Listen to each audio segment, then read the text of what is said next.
आपने जैसे अभी बताया कि आपने 39 सालों में इतने सारे टेस्ट दिए, तो मैं थोड़ा-सा इसको डीप ले जाना चाहूँगा क्योंकि कुछ लोगों के ये सवाल यहाँ से आएँगे कि एक सिपाही बन कर के और आप रिटायर होते हो जाकर के लेफ्टिनेंट कर्नल से, जो मेरे हिसाब से उच्च पद हो जाता है आर्मी का या उन पदों में से एक हो जाता है।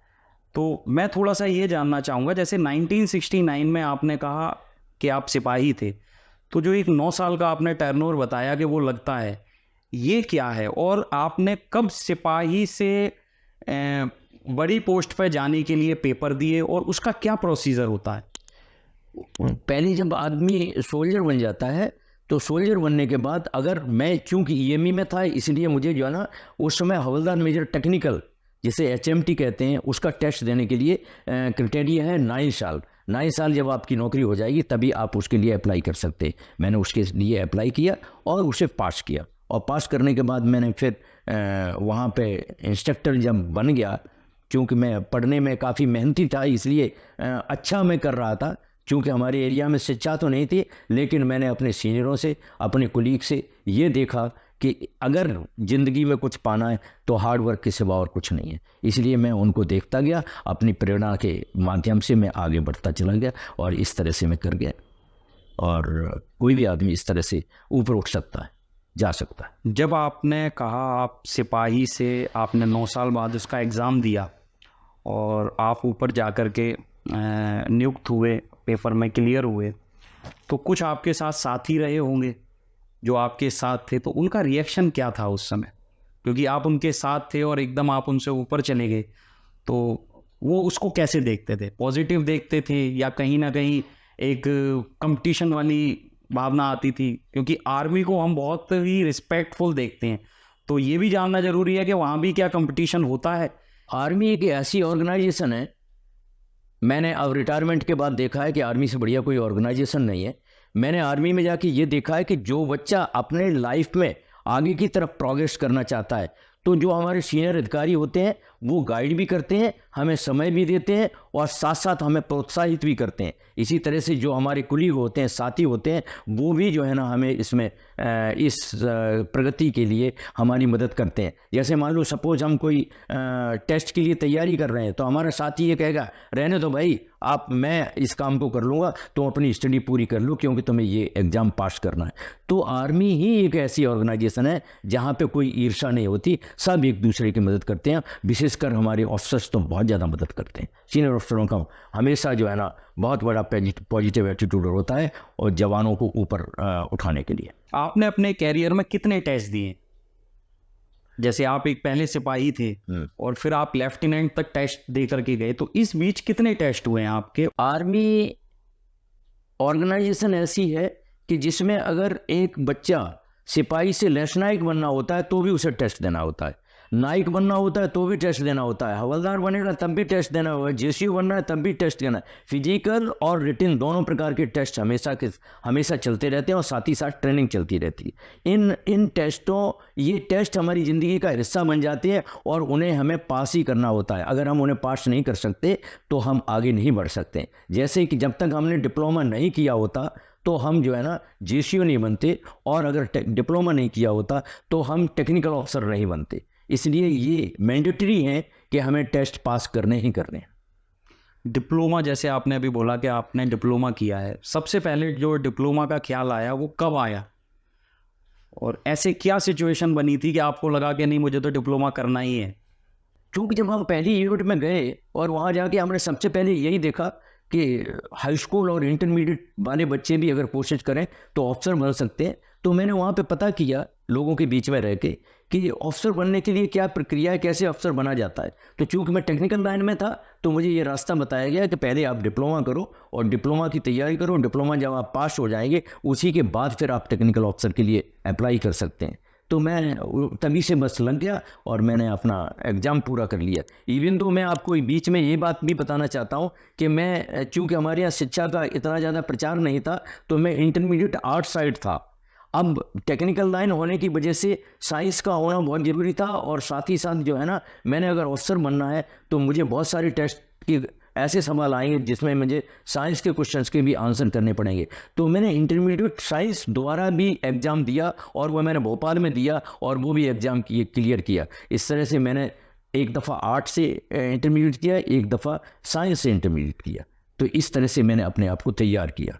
और इसी बीच में मैंने जो है ना, जब मैं इंस्ट्रक्टर था तो मैंने वहाँ पे उस्मानिया यूनिवर्सिटी हैदराबाद के अंदर मैंने वहाँ से बीए भी किया, क्योंकि मुझे जो है ना पढ़ाई का बड़ा भारी शौक़ था। मैं चाहता था कि मैं अपनी पढ़ाई को कंटिन्यू करूं, तो मैं साथ साथ अपनी तैयारी करता था और ये एकेडमिक भी तैयारी करता था। उस्मानिया यूनिवर्सिटी से मैंने उस समय वहाँ से बीए भी कर लिया था।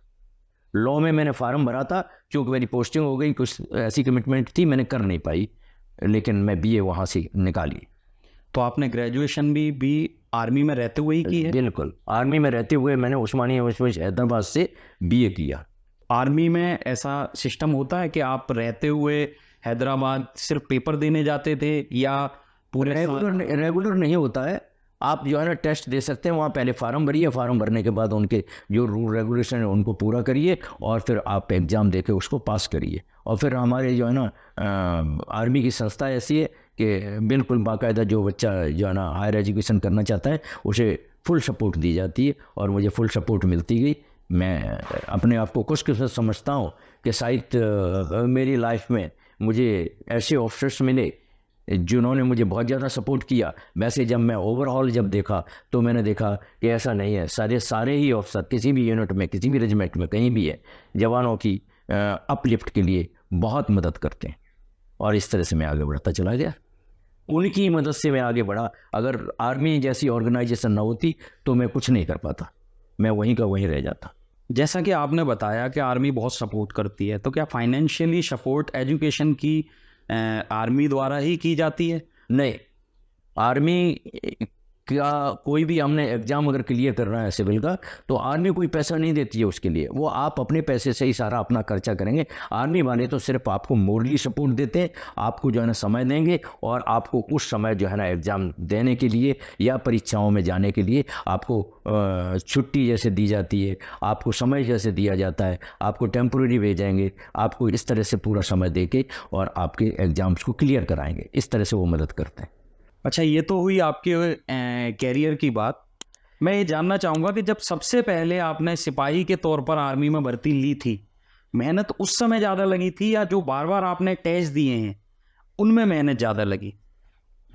क्योंकि ये सवाल एक इसलिए इम्पोर्टेंट बन जाता है कि कुछ युवा पहले ही भाग जाते हैं इन सब चीज़ों से। उनको लगता है कि यार ये बहुत टफ काम है, ये मैं कैसे करूँगा। तो कहीं ना कहीं ये चीज़ें क्लियर होना ज़रूरी है कि वो फर्स्ट मोमेंट क्या था जब आपने सिपाही के तौर पर भर्ती ली थी, तो आपको कैसा लग रहा था और क्या बाद में टेस्ट देना आसान था या पहले के टेस्ट देने आसान थे? मैं एक ऐसी एरिया से ताल्लुक़ रखता हूँ जो कि जमुना और चंबल के बीच का क्षेत्र है। यहाँ वाटर लेवल जो है 90 फुट पे वाटर लेवल है और बहुत हार्ड लाइफ है। हार्ड लाइफ होने की वजह से वहाँ के बच्चे और वहाँ के ग्रामीण लोग बहुत मेहनती और मेहनतकश होते हैं। इसलिए ये मुझे परिवार से, समाज से और क्षेत्र से पहले से ही मेहनत करने का अनुभव था कि मैं अपनी लाइफ को किस तरह से हार्ड बनाऊं।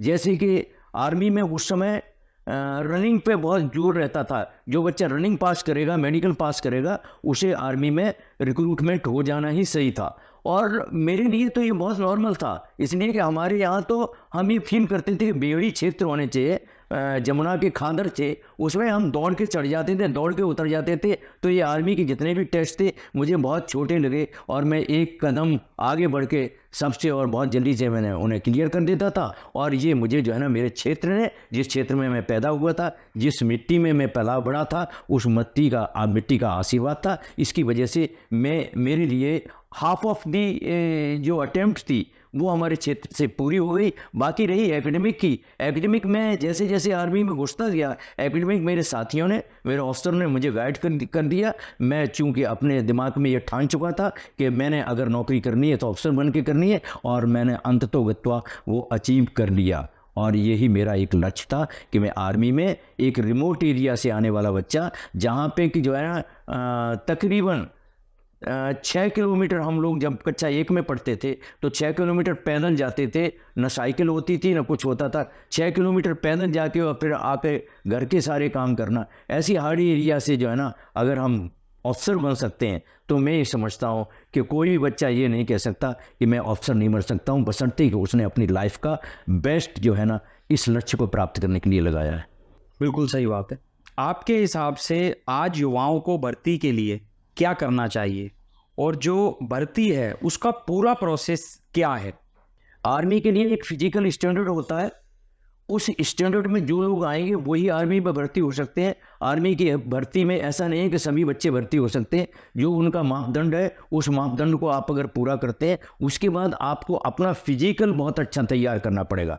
एक बच्चा इस तरह से तैयार होता है आर्मी में जाने के लिए, जैसे सिंह जैसे धाड़ मारता है, ऐसा 18 साल का बच्चा ऐसे पता चलता है कि हाँ कोई एक जवान खड़ा हुआ है। इस तरह के बच्चे जब अपने आप को तैयार करते हैं, और हमारे क्षेत्र में होता भी यही है। हमारे यहाँ जो है ना सवेरे और शाम बच्चे दौड़ते ही नज़र आते हैं कि हम लोगों का नच्ची यही होता है कि हम उसे पास कर ही लेंगे। और ये तहसील बा जो है ना इस काम के लिए जानी जाती है कि हम अपने आप में वहाँ पे तैयार करते हैं और फिर आगे बढ़ जाते हैं। इसलिए ऐसा कुछ नहीं है। जो बच्चे जो है ना अपने आप को फिजिकली तैयार करते हैं, और फिजिकली तैयार करने के लिए जब आप स्कूल में भी है तो भी आपको फुटबॉल गेम खेलने चाहिए। फुटबॉल ही नहीं, कोई भी गेम अगर आप खेलते हैं, आपकी जो है ना फिजिकल स्टेमिना अगर बहुत हाई है तो आप फिजिकल स्टैंडर्ड कोई भी आर्मी का पास कर सकते हैं। और उसके बाद दूसरे जो टेस्ट होते हैं वो आप अपनी मेहनत से पास करिए और आगे निकल जाइए। इसलिए मैं समझता हूँ कि बच्चों को, और जो बच्चे कहते हैं कि आर्मी में भर्ती होना बहुत टफ है, मैं समझता हूँ कि अगर कोई बच्चा आर्मी में अगर फिजिकल करके और एकेडमिक के माध्यम से अगर जॉब को पाता है, जो कि आज भारतवर्ष में इससे बढ़िया कोई जॉब नहीं है, इससे बढ़िया कोई सैलरी नहीं है, इससे बढ़िया कोई सुविधाएं नहीं है। इसलिए अगर बच्चा फिर भी नहीं करता है तो ये उसका अपना ही जो है कमी है। हम ये नहीं कह सकते कि आर्मी का स्टैंडर्ड बढ़ा दिया गया। आर्मी का कोई स्टैंडर्ड नहीं बढ़ा दिया गया। आर्मी हमेशा वही लेती है जो दी बेस्ट होता है। इसलिए आप अपने आप को दी बेस्ट बनाइए और उसके बाद आर्मी ज्वाइन करिए। क्या 1969 से आज हम 2024 में हैं? आपकी बात से मुझे ये तो समझ आ ही रहा है कि आर्मी में कहीं ना कहीं फिज़िकल स्ट्रेंथ ज़्यादा ज़रूरी है। एजुकेशन को थोड़ा सा इसलिए रखा गया है कि आप सरवाइव कर पाओ। क्या आज कुछ चेंज आया है? आज भी फिज़िकली मैन है या एजुकेशन कहीं ना कहीं अब ज़्यादा हो चुकी है?